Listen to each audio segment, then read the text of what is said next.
नमस्कार, आप देख रहे हैं रॉयल बुलेटिन।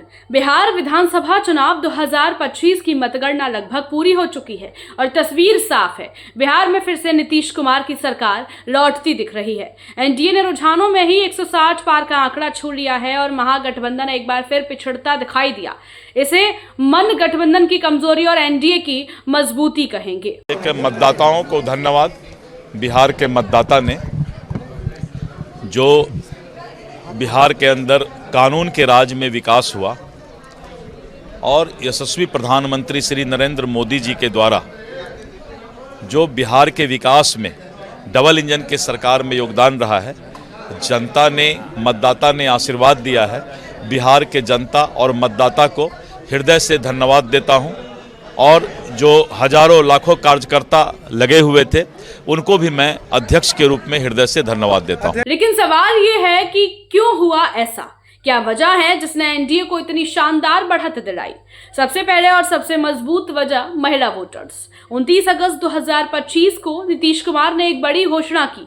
18 से 60 साल की महिलाओं को बिजनेस शुरू करने के लिए 2 लाख रुपए और शुरुआत में 10,000 रुपए सीधे खाते में।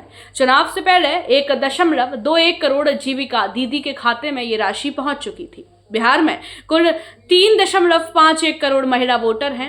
इसमें से 40% सिर्फ जीविका दीदी योजना से जुड़ी हैं। स्पष्ट है, इस वोट बैंक ने एनडीए की नैया पार लगाने में बड़ी भूमिका निभाई। सरकार ने 1 लाख से ज्यादा आशा वर्कर्स, 5,000 आशा फैसिलिटेटर्स और 5,000 से ज्यादा ममता कार्यकर्ताओं को राहत दी। आशा वर्कर की सैलरी 1,000 से बढ़ाकर 3,000, हर डिलीवरी पर ममता वर्कर को 300 से बढ़ाकर 600।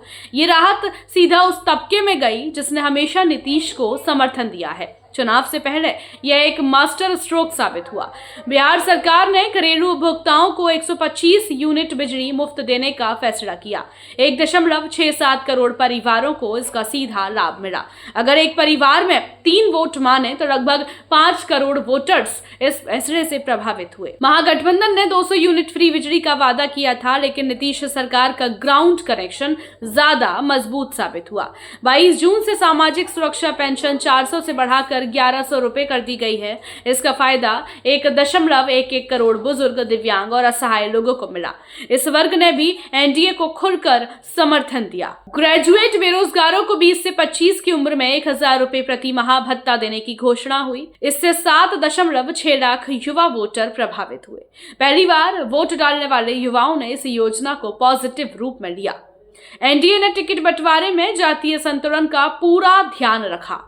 85 स्वर्ण, 39 दलित, 37 कुर्मी कोयरी, 29 अति पिछड़ा, 27 वैश्य, 19 यादव, 5 मुस्लिम और 2 आदिवासी। सबसे बड़ा फैक्टर चिराग पासवान, उपेंद्र कुशवाहा और जीतन राम मांझी का फिर से एनडीए से मिलना। जाहिर है, दलित प्लस अति पिछड़ा प्लस कुशवाहा वोटर एनडीए के साथ मजबूती से खड़े हुए। बीजेपी और जेडीयू ने विकास के मुद्दों, एयरपोर्ट, बड़े पुल, धार्मिक पर्यटन सबको चुनाव में प्रमुखता से उठाया। डबल इंजन सरकार का नारा फिर से लोगों को भरोसेमंद लगा।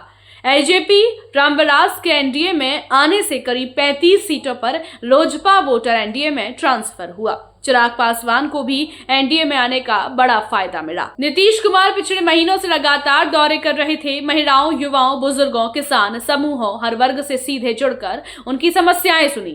ये रणनीति मतदाताओं को रास आई। महागठबंधन इस चुनाव में कोई बड़ा नैरेटिव सेट नहीं कर पाया। फ्री बिजली और भक्तों के वादों का असर सीमित रहा। आपसी तालमेल और स्थानीय स्तर पर कमजोर मैनेजमेंट की वजह से वोटर कंसोलिडेशन पूरी तरह नहीं हो सका। ये थी वे 10 बड़ी वजह जिनकी बदौलत बिहार में फिर एक बार नीतीश सरकार की वापसी लगभग तय हो गई है। बिहार की राजनीति अब नए अध्याय की ओर बढ़ रही है और यह देखना दिलचस्प होगा कि नई सरकार किन वादों को कितनी तेजी से पूरा करती है। इसी तरह की राजनीति विश्लेषण और ग्राउंड रिपोर्ट के लिए चैनल को लाइक, शेयर और रॉयल बुलेटिन को सब्सक्राइब करना बिल्कुल ना भूलें। नमस्कार।